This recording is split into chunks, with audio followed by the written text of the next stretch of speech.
질문 중에서 첫 번째 질문이 KS 완성형의 인코딩 방식은 UTF-16인가요? 그렇지 않은데요. 일단 기본적으로 KS 완성형 한글 코드하고 유니코드, 또 UTF 인코딩 방식은 전혀 다른 거거든요.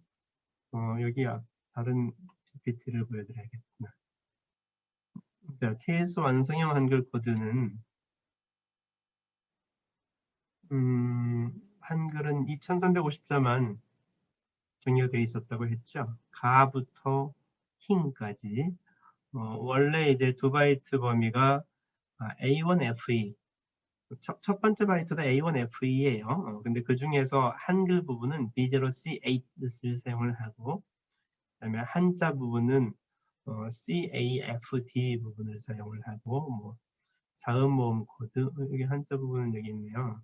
한자 부분은 CAFD를 사용하고, 한글 부분은 B0C8까지 25가지를 사용하고, 하위 바이트는 공통 94. 어쨌든 상위 바이트도 94가지 중에서 한글, 한자, 뭐 자음 모음, 특수 문자 이렇게 정의가 되어 있는 게 한 KS 완성형이고요. 그리고 유니코드는 그거하고 전혀 무관하게 새로운 방법으로 정의를 한 거지요. 그래서 새로운 방법은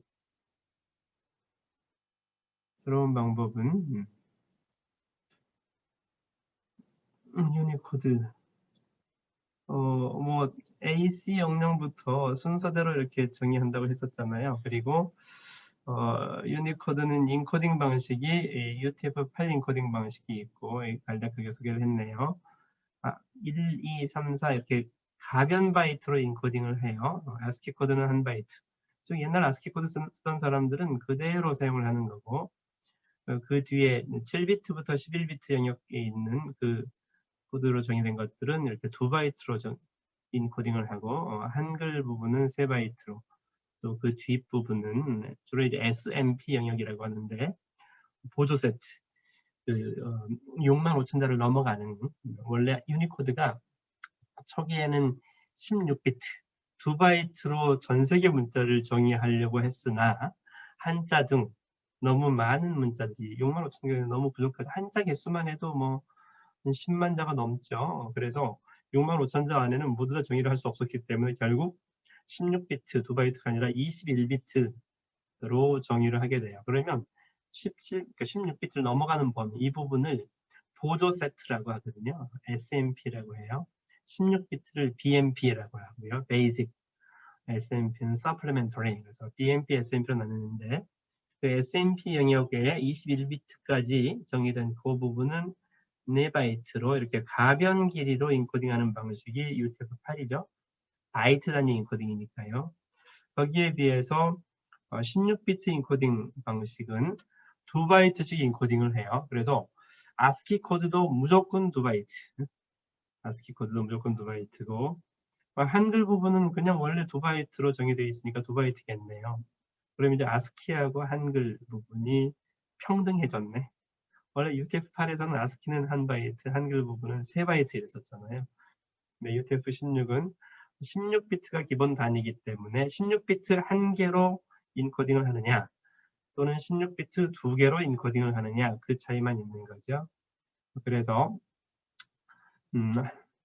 이 UTF-16은 이제 ASCII하고 한글 영역은 둘 다 16비트로 인코딩하니까 뭐 별로 신경 쓸 필요가 없고요. 원래 코드값, 유니코드 값 그대로 16비트로 인코딩하는 거고, 그 17비트를 넘어가는 부분, 17비트를 넘어가는 부분에 대해서 17에서 21비트 사이 보조 영역 SMP라고 했었죠. 그 부분에 대해서 16비트 2개를 사용을 하게 돼요. 그래서 16비트 2개를 사용하게 되면 이게 이제 8비트 8비트에서 16비트죠. 16비트 1개. 또 여기 8비트 8비트에서 16비트 2개. 이렇게 인코딩을 하는 방식이 UTF-16 인코딩이에요. 그러면 이제 뭐 이게 32비트니까 32비트 중에서 21비트를 그대로 사용하면 되지 않을까요? 이제 네, 여기 16비트 부분 8비트 8비트 그대로 정의를 하고 5비트가 추가되면 21비트 되고요. 나머지 부분은 그냥 0으로 패딩을 했네요. 그렇게 되었고요. 요 부분을, 네, 요 부분에 21비트를 요렇게 인코딩을 해야 돼요. 여기 8비트, 8비트, 8비트, 8비트. 그래서 여기 X, Y 부분 16비트는 여기가 8비트, YY까지 10비트죠. 10비트는 여기까지로 집어넣고 뒷부분 16비트 중에서 그다음에 앞부분 X 6개는 앞에 16비트의 맨 뒤에다가 붙여놓고요. 그다음에 이 ZZ 5비트 있죠? 5비트는 2를 뺀 다음에 2를 빼게 되면 5비트가 4비트로 인코딩을 할 수가 있어요. 그 부분 자세한 내용은 이제 그 SMP 여기 UTF 16 인코딩 방법 자세한 내용 설명을 드려야 되는데 어쨌든 원래 5비트인데 4비트로 만들어서 1을 뺀 다음에 그래서 이제 이 1을 뺀 값을 4비트 대문자 Z라고 표현을 했죠. 네, 그래서 원래 16비트하고 나머지 5비트를 4비트로 만들어서 그러면 이제 20비트죠. 20비트가 이렇게 차지하게 되겠고요. 그러면 요 16비트 16비트의 맨 앞에 빨간색 부분 6비트 6비트는 UTF-16 인코딩이라는 그 마크예요. 표시. 110 그러니까 첫 번째 16비트의 맨 왼쪽은 110 110 두 번째 16비트의 맨 왼쪽 6비트는 110 111 이 빨간색 요게 UTF-16 인코딩 표시고 나머지 20비트를 10비트 10비트를 이렇게 원래 21비트인데 20비트로 만들어서 인코딩하는 방법. 이게 이제 UTF-16 인코딩 방법이고요. 또 이제 관련해서 조금 더 설명해야 될 부분들이 있어요. 서로게이트 영역이라고 하는 하이 서로게이트 로스 이런 부분에 이제 궁금한 학생들 구글링에서 찾아보기 바라고요. 네, 어쨌든 계수 완성형하고 UTF-16하고는 전혀 다르죠. 네. 자, 두 번째 질문. 음절이나 어절이 아니라 자모 단위로 빈도 계산하는 경우도 존재하나요? 당연히 자음이 자모 단위로 빈도 조사를 할 수도 있고요. 초성, 중성, 정성 단위로 빈도 조사도 할 수도 있어요. 그건 이제 필요에 따라서 하는 거죠. 다음 텍스트에 코드를 붙일 때 한글은 자모순에 따라 매겨지는 것 같은데 특수문자들의 코드도 순서를 부여하는 방법이 따로 있을까요? 그건 여러분들 아스키 코드도 생각해 보면 될 텐데 아스키 코드가 원래 영문자, 대소문자 26, 26, 그래서 52자잖아요. 그거 이외에 어떤 키보드에 어떤 것들이 있어요? 뭐 블랭크도 있고요. at 표시도 있고 느낌표, 물음표, 콤마, 마침표 뭐 많이 있잖아요. 슬래시, 괄호 많이 있잖아요. 만약 여는 괄호, 닫는 괄호를 아스키 코드의 순서를 열고 닫고 순으로 부여하는 게 맞지 않을까요? 그게 편하지 않을까요? 맞아요. 그리고 블랭크 스페이스 문자의 코드 값을 ABCD보다 더 앞에 부여하는 게 좋을까요? 중간에 하는 게 좋을까요? 뒤에 하는 게 좋을까요? 잘 생각해 보세요. 네. 이렇게 특수문자들을 코드 부여를 할 때도 소팅 순서를 대부분 반영을 해요. 그래서 이제 블랭크가 나타나면 ABCD보다 더 앞부분에 소팅 위치가 오게 하는 게 좋을지 뭐 대문자와 소문자 사이에 블랭크를 소팅 순으로 나열하는 게 좋을지 맨 뒤에 나열하는 게 좋을지 이런 것을 이제 여러 가지로 잘 생각해서 코드를 부여를 하게 되죠. 그러면 이제 한글 계속 완성형에서도 마찬가지예요. 2바이트 따옴표도 있고 가운데 점도 있고 이렇게 또 이제 2바이트 ABCD도 있어요. 아스키 코드 ABCD도 2바이트로. 그래서 2바이트 ABCD가 여러분들이 뭐 문서 작성할 때 들어가면 원래 아스키 코드 ABCD보다 양 옆에 공간이 훨씬 넓어 보여요. 가끔 그런 걸 여러분 보는 경우가 있을 텐데 그런 경우에 2바이트 ABCD가 들어가 있거나 또 이제 마침표 콤마도 2바이트로 정의된 것도 있어요. 그런 경우에도 문서에서 마침표나 콤마 또는 따옴표가 바로 옆에 붙어줘야 되는데, 지금 여러분들이 이제 뭐 이렇게 이렇게 하면은 블랭크 있다고 치자. 여기 BC 이렇게 있으면 이 따옴표가 요 문자 C 바로 다음에 붙어줘야 되는데, 이 따옴표도 요 A자 옆에 붙어줘야 되는데 가끔 이렇게 떨어져 보이는 것들이 있어요. 이런 식으로. 이런 따옴표들은 그냥 얼핏 보기에는 아스키 문자처럼 보이지만 실제 코드 값을 보면 KS 완성형에 정의된 2바이트 기호인 경우인 거죠. 그래서 그런 KS 완성형에서도 2바이트 기호들을 정의를 할 때 가나다라 한글 앞부분에 정의하는 게 좋을지, 뭐 중간에 하는 게 좋을지, 뒤에 하는 게 좋을지를 코드 값을 부여하는 작업을 하는 사람들이 있겠죠. 그 사람들이 이런저런 것들을 많이 고려해서 이렇게 부여를 하게 되는 거죠. 네. 다음에 CP949로 된 텍스트 파일을 ESKR로 변환하면 변환 불가능하다. 변환 불가능한 게 아니라요. CP949는 11172자에 대해서 모두 정의가 되어 있잖아요. 그런데 EUSKR의 한글 부분은 2350자 한글만 정의가 되어 있는 거죠. 그런데 어떤 텍스트 파일에 KS 완성형 코드로 정의 안 된 그런 똠이라든지 팩자라든지 뭐 이런 것들이 포함되어 있는 텍스트 파일을 아이컨부로 변환할 때 아이컨부에서는 변환할 수가 없잖아요. 매치되는 게 있어야지 변환을 할 텐데 그런 얘기죠. 네. 그러면 이제 코드 변환기를 작성한 사람이 그런 경우에 어떻게 할 거냐의 문제죠. 물음표로 이렇게 그냥 해줄지, 아니면 뭐 원래 있는 값을 16진수로 그대로 보존을 해서 16진수로 뭐 특수하게 뭐 앞뒤 표시해서 표현을 했다가 거꾸로 디코딩 할 때, 거꾸로 변환할 때 뭐 살려주는 이런 방법도 있을 테고요. 그건 이제 코드 변환기 만드는 사람이 어떻게 했느냐에 따라서 달라지겠죠. 자, 다음에 이제 위키티아 코드 페이지 949, CP949에 있는 것은 여기서 이제 인코딩이라는 용어를 쓸 이유가 별로 없는 것 같은데, 네. 어쨌든 그때 이제 그 질문이 있어서 아까 제가 이 부분이네요. 이거. 그리고 또 제가 보여줬었는데 여기 여기 위키백과의 코드 페이지 949에 있는 이 그림을 얘기하는 거겠죠. 네. 이 내용. 그리고 요 부분을 조금 제가 확장해서 여기에다 이렇게 써놓은 거죠. 네. 그다음에 이제 여기에 분홍색 부분이 CP949의 코드 영역이에요.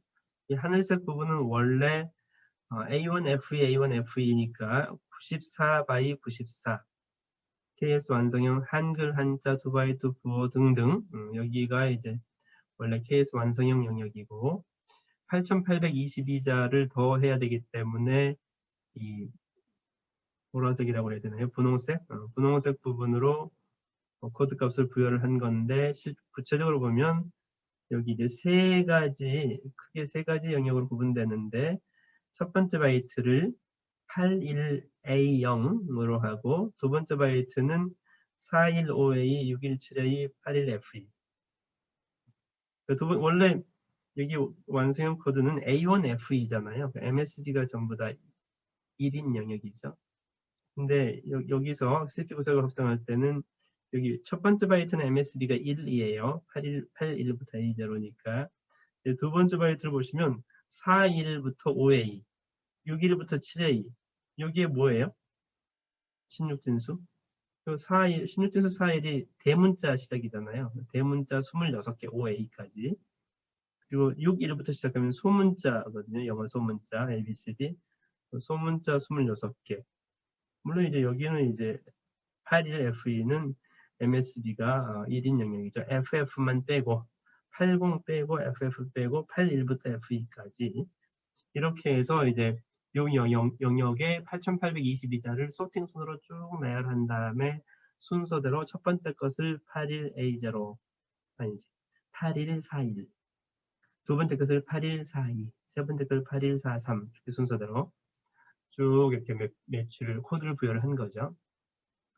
그 다음은 이제 첫 번째 바이트가 A1C5 영역에 마찬가지로 영어 대문자 부분, 소문자 부분을 포함해서 또 81A0까지 부분이 이 부분이 뭐예요? 여기 A1 바로 앞이네요.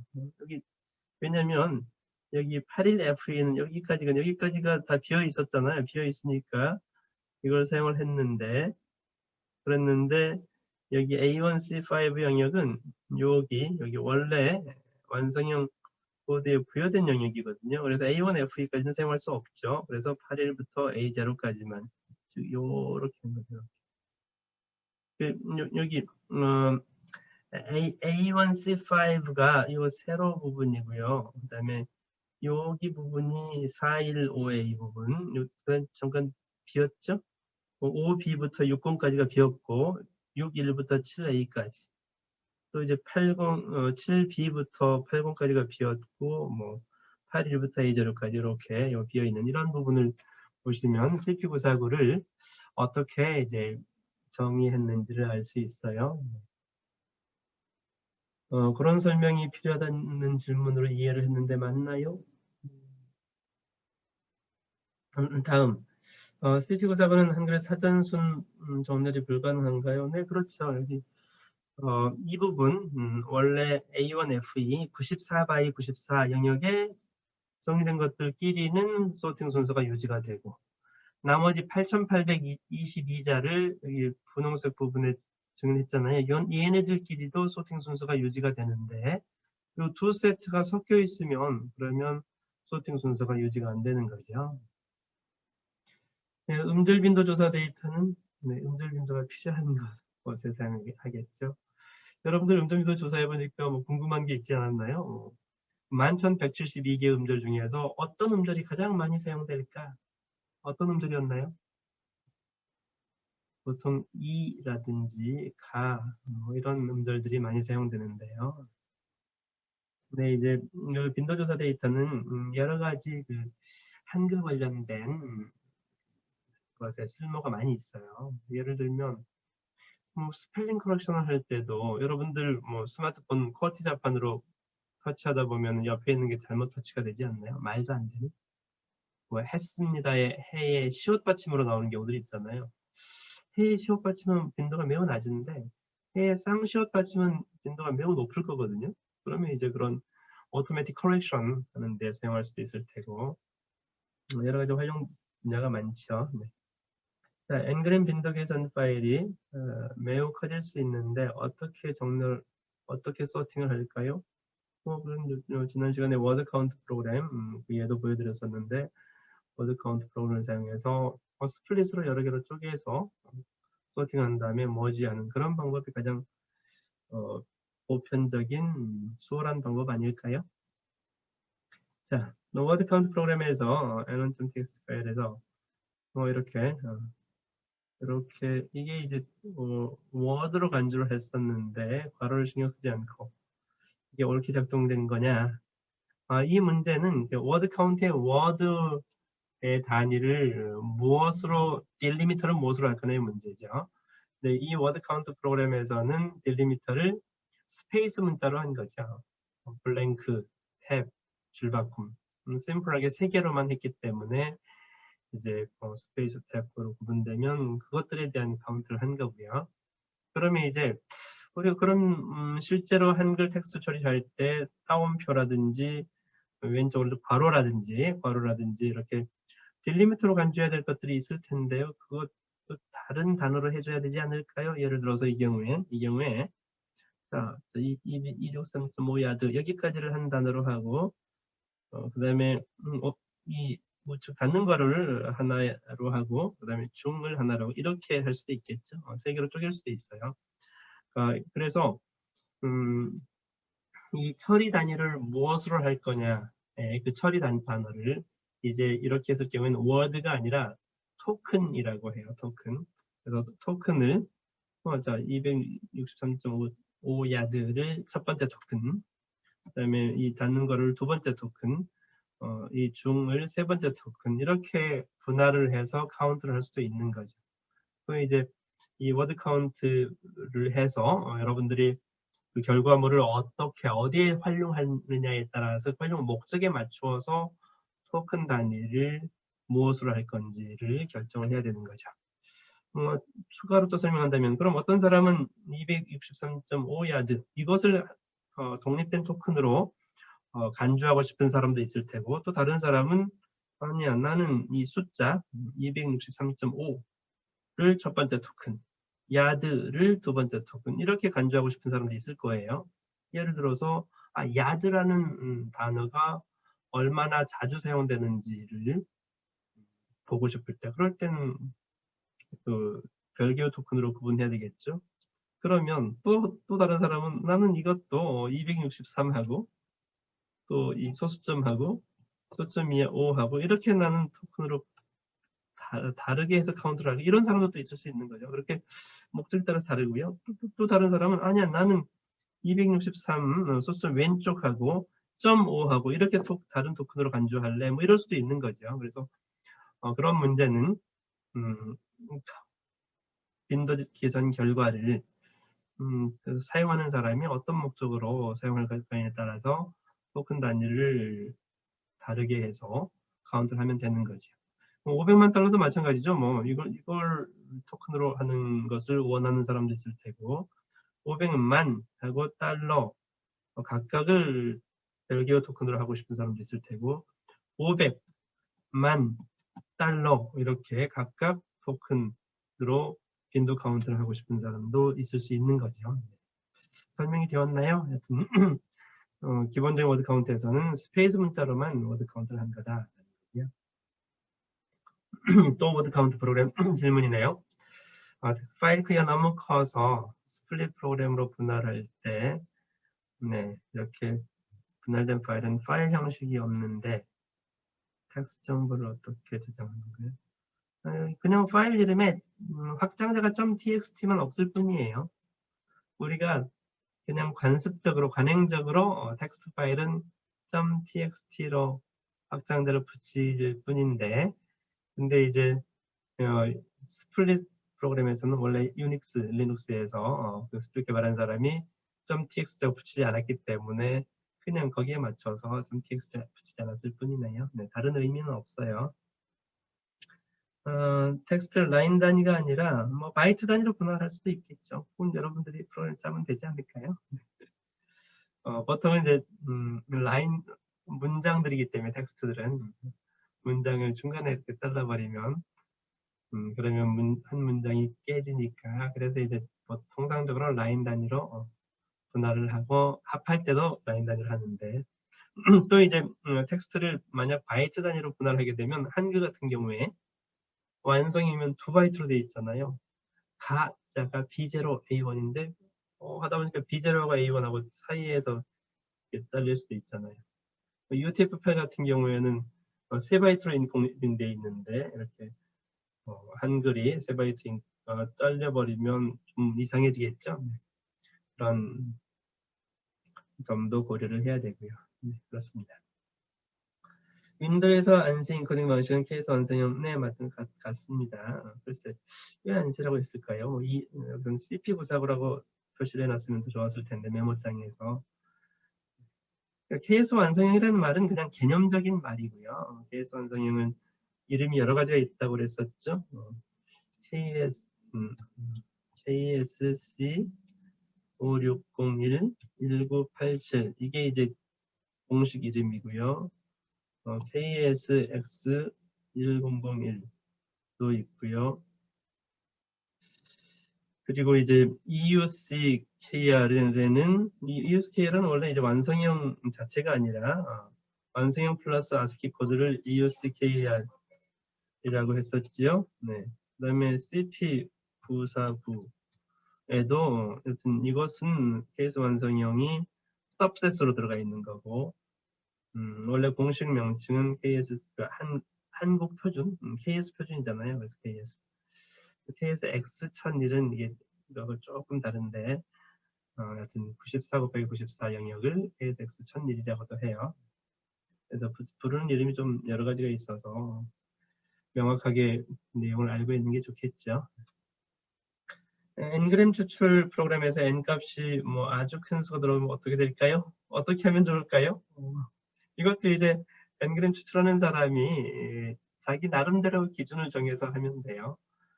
예를 들어서 N을 100으로 했어. 그러면 한 라인에 그 워드 N그램이라고 하자. 한 라인이 100 워드인 게 하나도 없는데 그러면 하나도 추출 안 할 수도 있고요. 또 이제 다른 경우에는 n보다 큰 게 없으면 전체가 원래 입력 자체가 100 어절 이하인 경우에는 그냥 그 어절을 그대로 출력할 수도 있고요. 그건 이제 n그램 추출 프로그램을 작성한 사람의 뭐 그런 약간의 예외 상황이라고 해야 되죠. 예외 상황에서 아예 추출을 안 할 건지 아니면 더 작은 것이라도 추출을 할 건지 방침에 따라서 추출하겠죠. 보통 후자인 경우가 많아요. 일반적으로. 그래서 이제 뭐 5g이다. 근데 5어절 추출해야 되는데 이 문장이 짧았어. 안녕 친구야. 2어절밖에 없었어. 그런 경우에 나는 5라고 했는데 추출 안 할 거냐? 그 일반적으로는 입력이 n보다 작은 경우에는 그것 자체를 추출을 해주는 게 일반적인 방법이에요.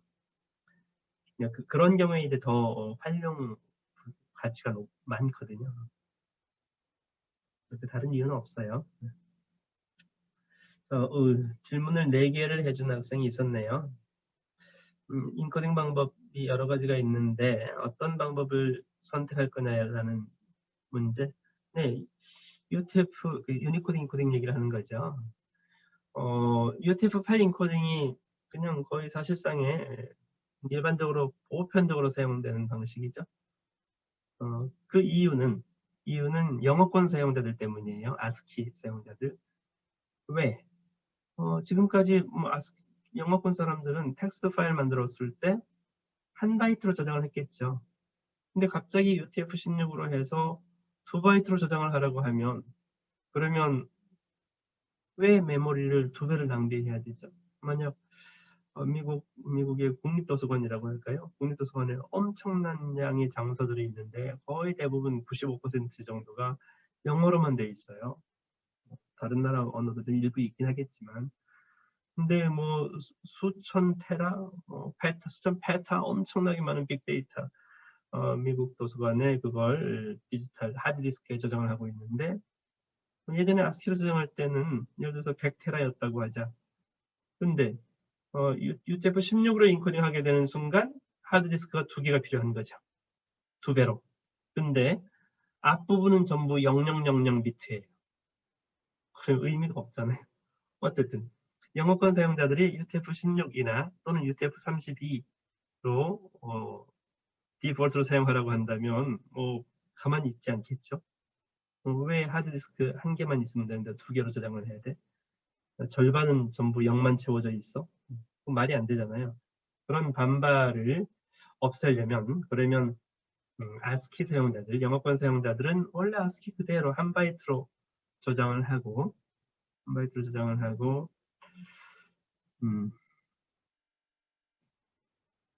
이걸 이렇게 하는 게 낫겠네요. 네.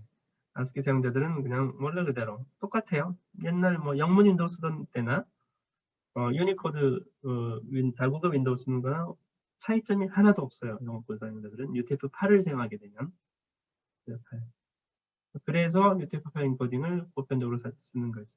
그러면 옛날에 유니코드가 없던 시절에 ASCII 코드만 쓰던 영문 윈도우 사용자들하고 다국어 윈도우 UTF-8 인코딩 사용자들의 차이점은 뭔가요?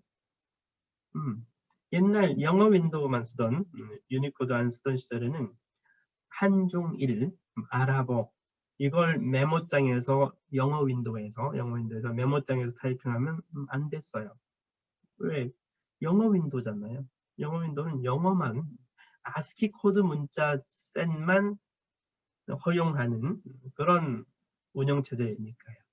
그런데 UTF-8 인코딩을 이용한 다국어 최신 윈도우에서는 아스키 코드 사용하는 데는 전혀 지장이 없고 똑같고 추가로 한중일 한글 또는 일본어 또는 전 세계 다국어 문자를 영문 윈도우에서 다 사용할 수가 있는 거죠. 그러면 미국 사람들이 영어권 사람들이 UTF-8 인코딩으로 된 운영체제, 윈도우 운영체제를 거부할 이유가 없는 거죠. 편하고 좋아졌잖아요. 예전에는 일본어, 한국어 배우는 사람들은 일본어 윈도우, 한글 윈도우를 설치를 해서 사용을 했었어야 돼요. 또는 이제 워드 프로세서 사용하면 되긴 하죠. 일본어 워드 프로세서. 어쨌든 근데 지금은 다른 별다른 조치 없이 그냥 영문 현재 윈도우에서 그대로 전 세계 문자들 다 사용할 수 있으니까요. 그러면 여러분들 궁금한 것 중에 하나가 자, 우리가 지금 PC를 사면 노트북을 사면은 윈도우가 한글로 이렇게 여기 뭐 파일 홈 삽입 디자인 이게 한글 메뉴로 해서 들어오잖아요. 그러면 미국에서 노트북을 사게 되면 이 부분 메뉴만 영어로 돼 있을 뿐이에요. 파일이 file, 홈이 home, 뭐 insert, 뭐 디자인 이렇게만 돼 있을 뿐이에요. 다른 것은 전혀 차이 없어요. 그래서 요즘은 아니요, 내가 노트북을 여러분들이 미국에서 하나 샀어. 영어 윈도우가 깔려 있어. 그럼 불편할까요? 별로 불편하지 않아요. 이런 메뉴들만 영어로 돼 있을 뿐이고 메모장이든 뭐든 다른 데에서 한글을 사용하는데 전혀 지장 없어요. 한글 패키지, 한글 폰트 부분만 윈도우 마이크로소프트 사이트에서 다운받아서 설치를 하면 전혀 불편하지 않게 쓸 수 있다. 그런 얘기죠. 답이 됐을까요? 그러면 유니코드에서 인코딩 방법을 UTF-8만 쓰면 되지 왜 UTF-16이나 UTF-36을 써줄까요? 왜 필요할까요? 자, 우리는 주로 한글만 쓰잖아요. 뭐 제가 여기에 그 메모장에서 써봤는데 여기는 그래도 이제 영문이 그래도 비교적 많이 섞여 있는 편이네요. 근데 일반 사람들은 거의 한글만 사용을 해요. 한글에다가 물음표나 마침표, 괄호 이런 정도만, 콤마 이런 정도만 아스키 코드를 섞어 쓰는데요. 그런데 UTF-8을 거의 디폴트로 전 세계적으로 쓰고 있잖아요. 그런데 우리는 대부분 3바이트로 구현이 돼요. 사실 이건 한국 사람들한테는 매우 비효율적이에요. 왜? 이 아까 가부터 hit까지 AC00부터 D7A3까지 1172자가 16비트로 구현이 되어 있잖아요. 그래서 16비트 즉 UTF-16을 사용하게 되면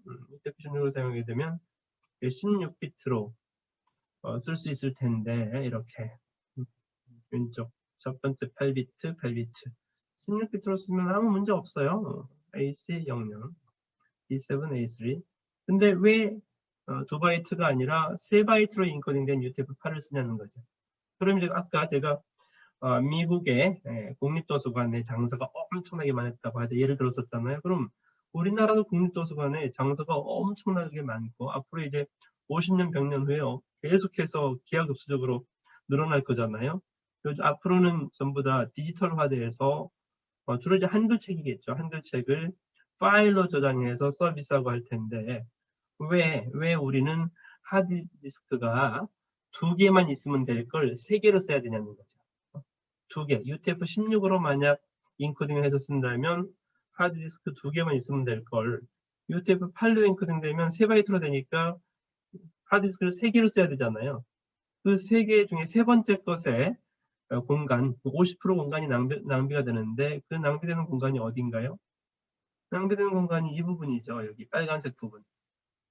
여기 4비트, 2비트, 8비트. 24비트 중에서 이 빨간색 8비트는 완전 같은 값이에요.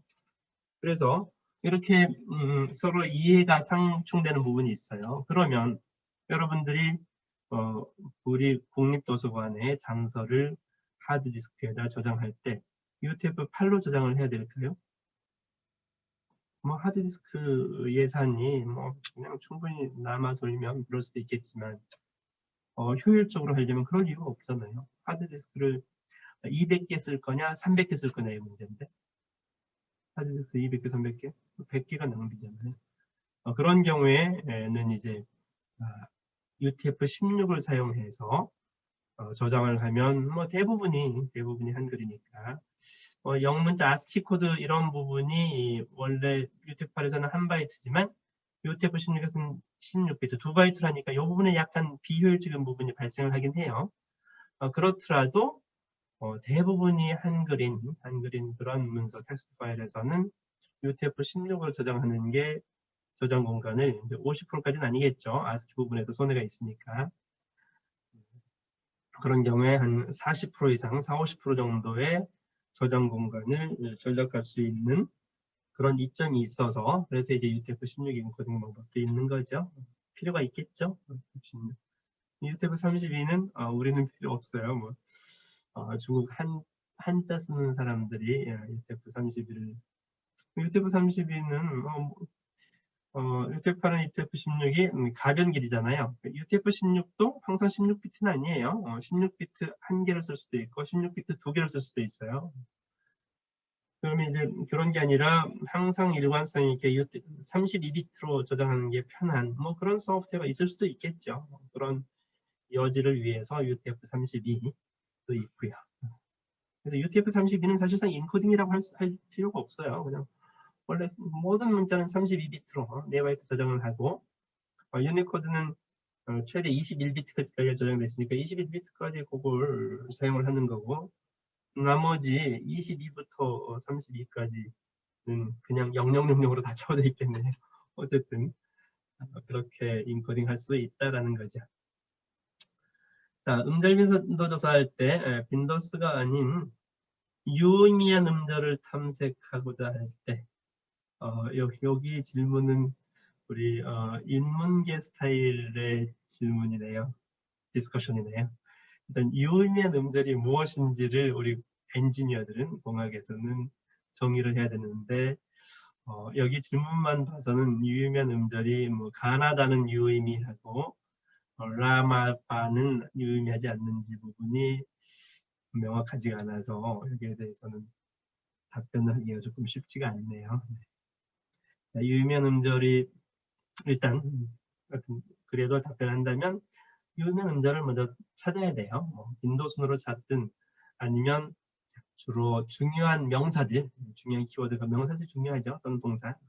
명사 동사에 사용되는 중요한 음절들을 쭉 나열을 해서 또 이제 중요하지 않는 것은 조사 어미, 은는이가 을을 했습니다. 하는 것들 좀 덜 중요한 음절들이 있을 텐데 이렇게 의미가 유의미한 음절, 유의미하지 않은 음절들을 먼저 다른 방식으로 이렇게 목록을 리스트를 만든 다음에 그 다음에 이제 논해야 될 것 같아요. 그렇게 답변을 드릴 거고요. 다음 질문은 음절 어절 n그램 추출할 때 의도하지 않은 결과를 추출할 수 있는데 뭐 이건 이제 프로그램 짜는 사람 마음이니까 의도하지 않은 경우가 발생하면 그거 이제 어떻게 하는 게 좋을지 잘 생각해서 거기에 맞춰서 코딩을 해야 되겠죠. 4번도 비슷한 질문인 것 같고요. 다음 음절 빈도 조사 때 대용량 말뭉치를 스플릿해서 카운트했는데 어느 정도 배치를 설정하는 게 적정한가? 그건 뭐 그냥 전체 한번 해봤더니 메모리가 부족하다라고 에러가 났을 때 그러면 한 10분의 1 사이즈로 해보고 그것도 이제 너무 커서 처리를 못하면 100분의 1 사이즈로 하고 그 이제 해봐야 되겠죠. 이게 이제 각 컴퓨터의 메인 메모리가 뭐 1기가인 노트북도 있고 16기가인 노트북도 있고 이런 차이점들이 있으니까요. 그렇네요. 그래서 일단 여기까지 제가 답변을 좀 해봤고요.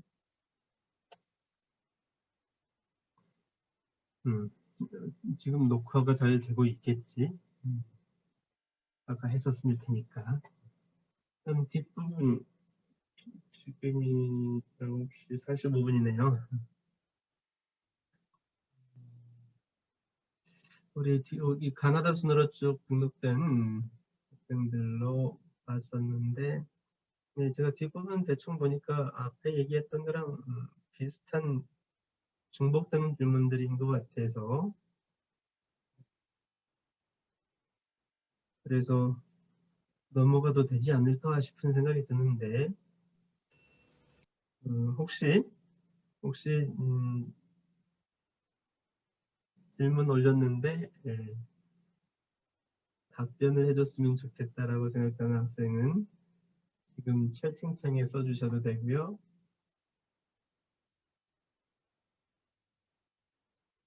어떤 걸 하나 더 볼까? 조금 구체적으로 질문한 학생이 있네요.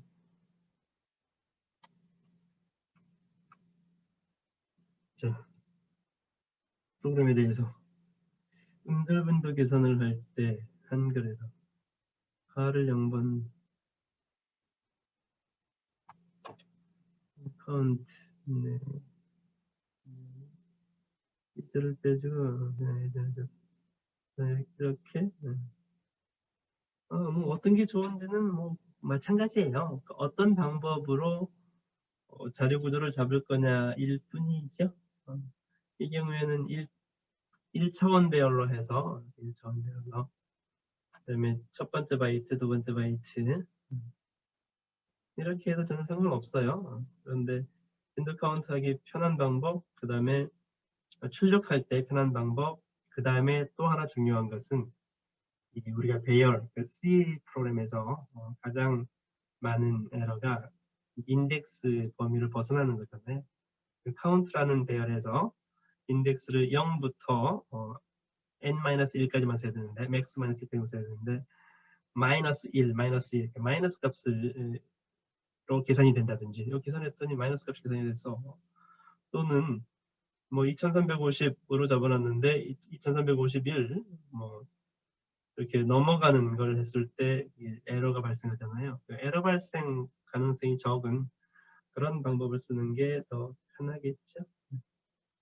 그래서 이제 뭐 이렇게 쓰는 게 조금 넉넉하게 이렇게 쓰는 게 편하죠. 뭐 요즘은 이 정도 메모리는 안 아껴도 돼요. 그러니까 2열 값이 2열이면은 65,000이잖아요. 65,000인데 이렇게 하면은 94 곱하기 94는 8,100이거든요. 8,100하고 65,000 이런 정도 메모리는 안 아껴도 상관없어요. 요즘 뭐 4기가, 8기가, 16기가 메모리를 쓰니까 네, 그렇습니다. 그런 얘기도 하긴 해야 되겠구나. 이 메모리도 아껴야 되는 경우도 있긴 있어요. 스마트폰이라든지 또는 뭐 가전제품에 가전제품 요즘은 뭐 홈 오토메이션도 있고 뭐 자동차도 이렇게 메모리가 들어가서 미니 CPU 형태로 많이 하잖아요. 그런 경우에는 이제 메모리를 최대한 적게 써야 되는 그런 경우도 있거든요. 그런 프로그램을 짜는 경우에는 이렇게 65,000으로 안 하고 8,9,000 정도로 해서 메모리 전략하는 그런 애플리케이션에 따라서 좀 다르겠네요.